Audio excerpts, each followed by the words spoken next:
लोकसभा चुनाव का बिगुल बज चुका है और तमाम पार्टियां एकदम एक्टिव हो गई हैं। मुख्यमंत्री नीतीश कुमार सीधे तौर पर पीएम मोदी पर भी अटैक करते नजर आ रहे हैं। एक तरफ जहां पीएम मोदी एनडीए गठबंधन का चेहरा है, तो वहीं नीतीश कुमार विपक्षी एकता इंडिया के अब तक सूत्रधार दिख रहे हैं। हालांकि ये भी चर्चा है कि राहुल गांधी विपक्ष के संयोजक के रूप में काम करने वाले हैं, लेकिन इसको भी नजरअंदाज नहीं किया जा सकता है कि नीतीश कुमार ने ही विपक्ष को जोड़ने की कवायद शुरू की थी। खैर, अविश्वास प्रस्ताव पर चर्चा के दौरान पीएम मोदी की ओर से कही गई बातों पर सीएम नीतीश कुमार ने पलटवार किया और मणिपुर हिंसा पर भी पीएम मोदी को घेरा।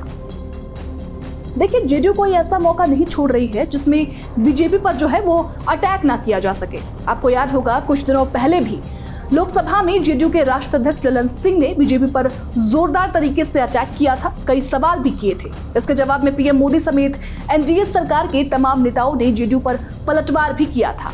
देखिए, अगर एनडीए नेताओं के तमाम भाषणों पर अगर गौर करें तो उसमें दो बातें निकलकर आती हैं।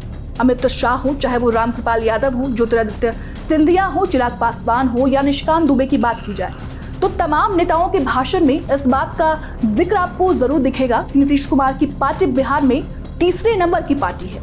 साथ ही ये पार्टी ने आरजेडी के साथ गठबंधन करके गलती की है। हालांकि नीतीश कुमार ने इन दोनों हमलों का अपने तरीके से जवाब दिया। अब थोड़ी सी बात करते हैं 2005 की। साल 2005 को बिहार की राजनीति का बेस ईयर यानी आधार वर्ष भी कहा जा सकता है। ये वही साल था जब बिहार की राजनीति के एक धारा से दूसरे धारा की ओर चल पड़ी थी।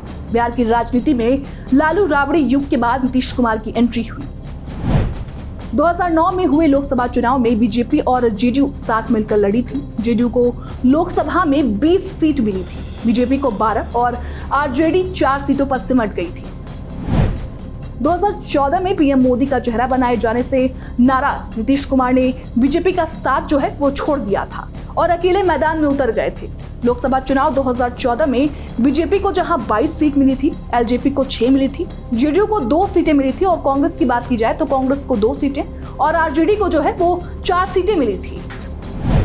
2019 के लोकसभा चुनाव पर अगर हम नजर डालते हैं तो 2019 के लोकसभा चुनाव में बीजेपी और जेडीयू एक बार फिर साथ में चुनाव लड़े। बीजेपी के साथ चुनाव लड़ने का जेडीयू को फायदा भी मिलता दिखा। 2019 में बीजेपी को 17, जेडीयू को 16, एलजेपी को 6 सीटें मिली थी। आंकड़े चाहे जो भी गवाही दें, लेकिन बीजेपी सीएम नीतीश पर हमला करने का कोई भी मौका नहीं छोड़ रही है। वहीं नीतीश का भी कुछ ऐसा ही हाल देखने को मिल रहा है।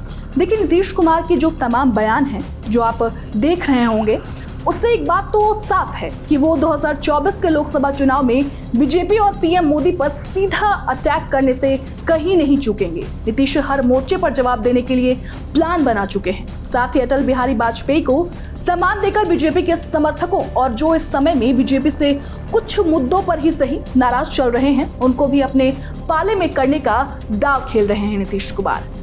फिलहाल इस वीडियो में इतना ही। बिहार झारखंड से जुड़ी तमाम खबरों के लिए देखते रहें TV9 बिहार झारखंड। शुक्रिया।